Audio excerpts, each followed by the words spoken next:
Welcome to our channel Electrical and Control Engineering. Students, today we will discuss the last lecture of renewable hybrid energy design. In this lecture we will discuss the result and discussion of the renewable hybrid design consisting of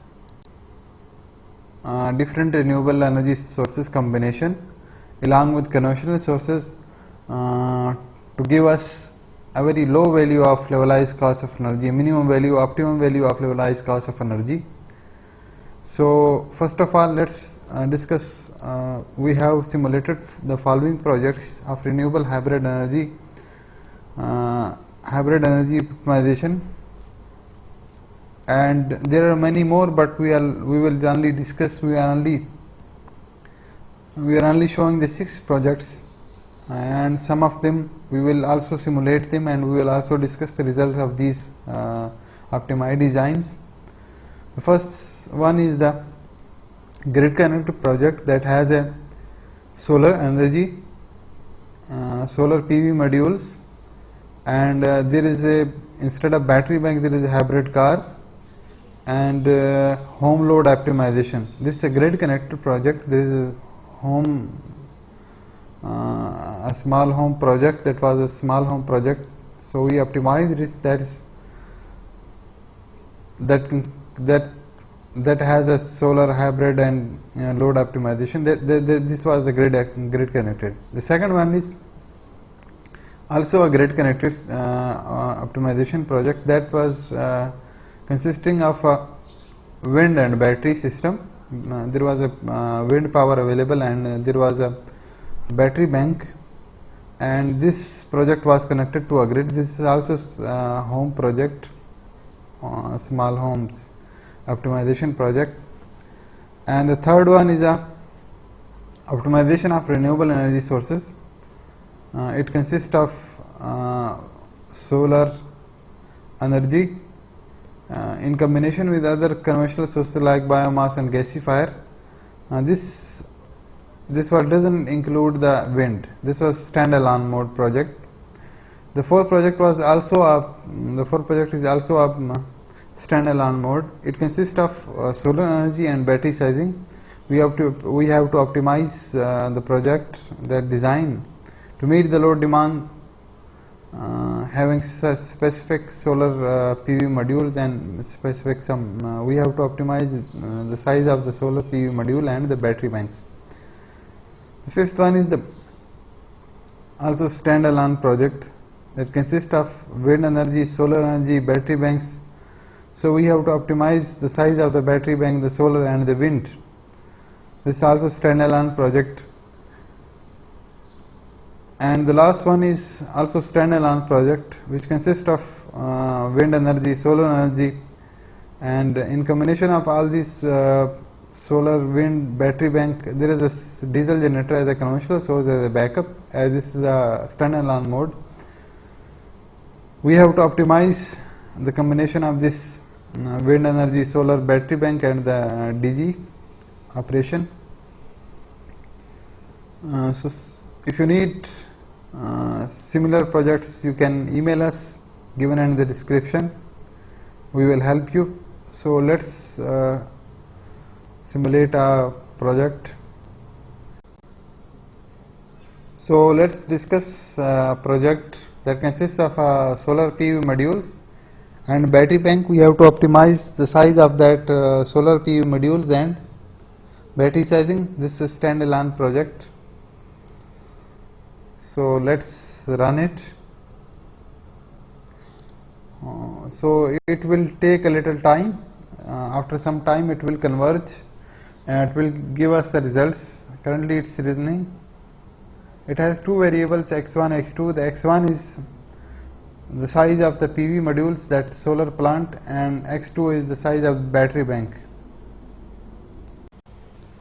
Here you can see that the simulation is converged to x1 as a 765.99 means 766, and the second one is 723 means for this specific load, for this hybrid optimized project, we have to need 766 solar module of that rated PV module, that rated power that we have used, and number of battery units required are 724. So let's discuss the results. First of all, this is a weekly plot. This is a random weekly plot, just to show you the effectiveness of this optimized design. This color is the load one, similar like a bluish one. The red one is the battery discharging, and the black one is the solar energy generated.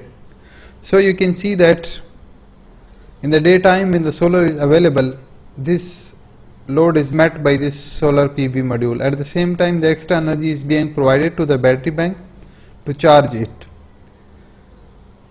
In the off day timing, when the solar energy is not available, the battery banks are used that are charged in this day timing are used to provide energy to the load. So you can see that in the off timing,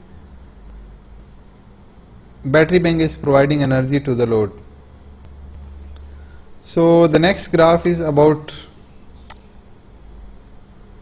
load, and this color is charging of the battery, and the blackish one is the total generated power and battery discharging. So the first thing that you can see that this greenish line is always below this black dotted line. So you can see that in daytime the solar energy is available, in off day timing the solar discharging is available.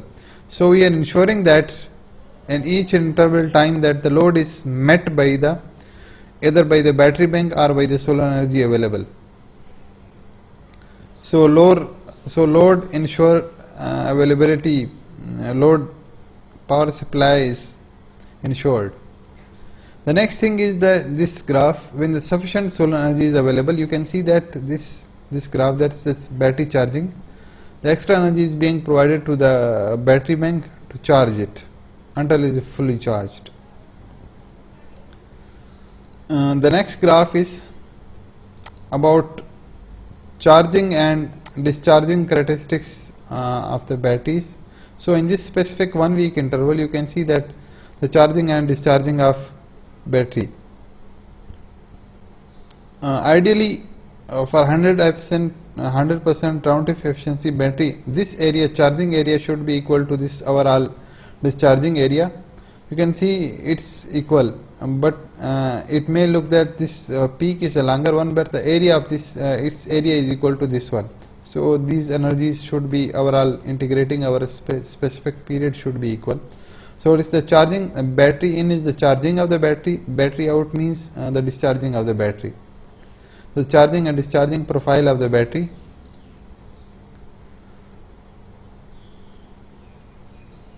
The next thing is the SOC of the battery. While the solar energy is being provided to the load, for this specific period we have said that the 30% depth of discharge up to 70%, so it can be charged to 30%, discharged to 30%, but for this specific peak the lowest SOC is 55%. So just to ensure that when this bluish one, when sufficient solar energy is available, the SOC of the battery is being increased. So it means the battery is being charged. When there is a solar peak, the SOC of the battery is being increased. In the off day timing, when the solar is not available, this battery is providing energy to the load, so its SOC is going to decrease in these trends. And this greenish one is the battery discharging during off day timing. So this graph at the same time the status of the battery, load and generation demand it shows.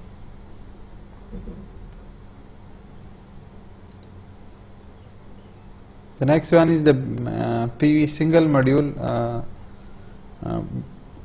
power profile. So for specific this week, you can see that when there is a sufficient solar irradiation is available, there is a solar peak. This showing the 24 hour. this interval. Each interval is showing 24 hours.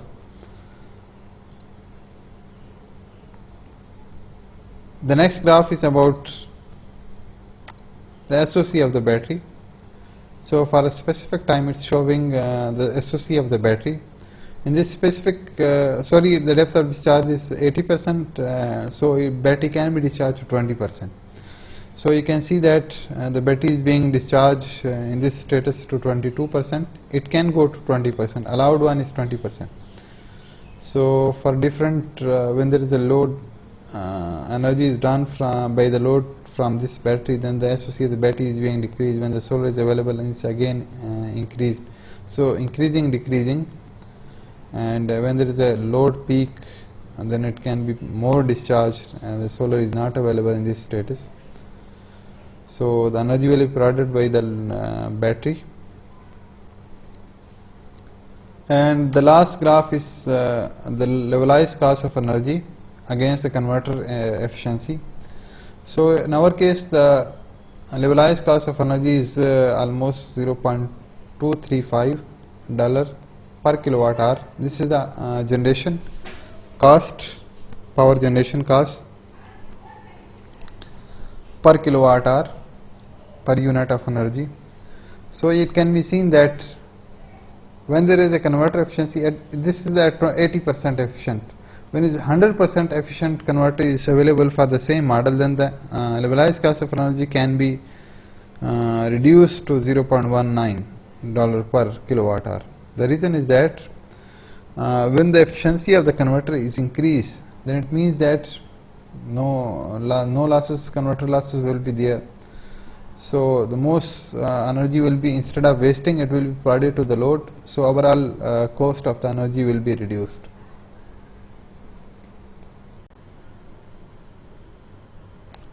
So the next project is also the second project is about wind, solar, battery bank and diesel generator operation optimization.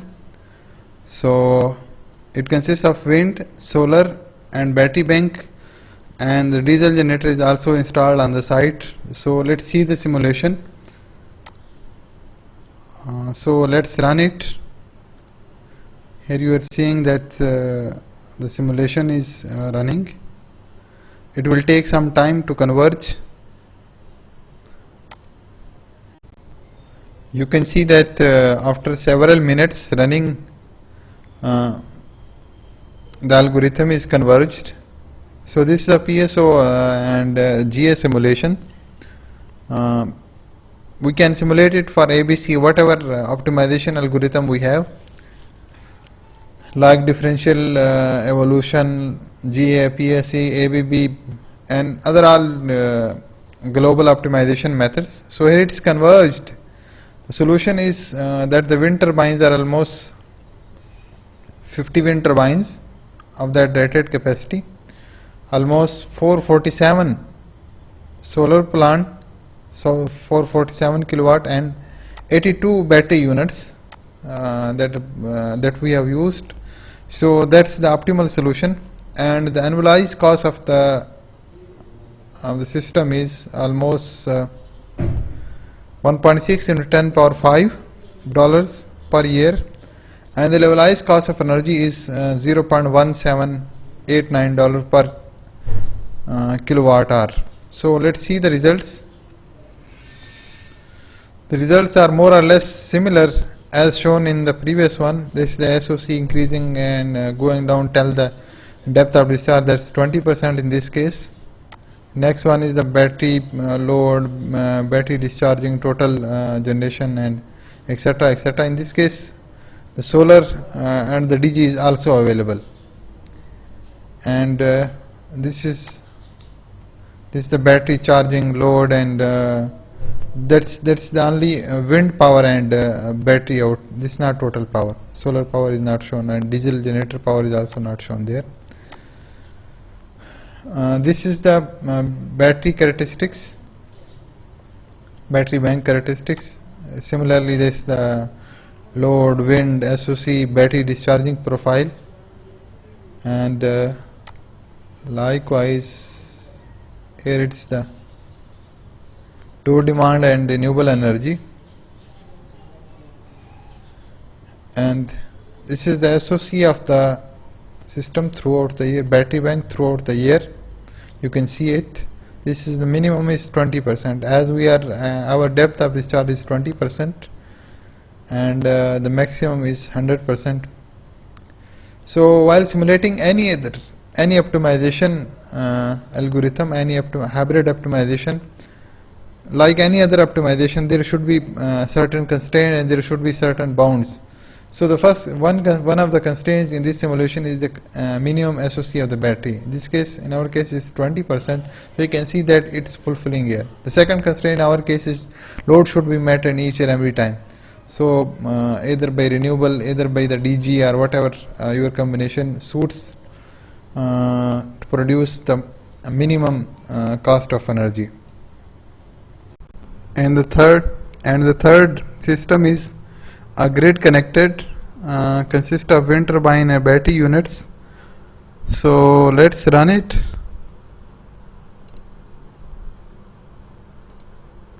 Now it's running. Iteration, it's give the LCO and the selection of wind turbines, and so we are ignoring its results because its result will be same like previous one. Means in similar, like will not be exactly the same, but the trend may be the same. And for any help, you can see the description of the video, and can contact us at the email given in the description for any help. Thank you very much again. This was all about the result and discussion of the hybrid and renewable energy design. So today we have ended the design of hybrid renewable energy system.